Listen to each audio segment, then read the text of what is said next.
আমার বাবলু সোনার সরি আসসালামু আলাইকুম। আপনারা কেমন আছেন? নিশ্চয়ই ভালো আছেন। এখন তো বাজারে সেভাবে আনারস পাওয়া যায় না। বড় একটা দুম্বা আনারস কিনে আনলো 80 টাকায়।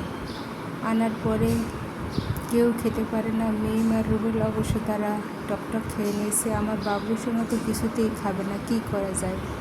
লবণ দিয়ে মেখে দিয়েছিলাম, এখন খাবে না। তার ভিতরে এই যে শুকনো মরিচ দিলাম আর চিনি দিলাম। এটা দিয়ে সুন্দর করে মাখবো, একদম মাখা মাখা করে ফেলবো। তারপর সুন্দর করে খাবো। হয়ে গেল আমার আনারস ভর্তা। একটু খেয়ে দেখি কেমন হয়েছে। বাবলু সোনা খাও, নিন খাও। Yummy. Thank you so much. সবাই ভালো থাকবেন, আর আমি অপেক্ষা করতে পারবো না।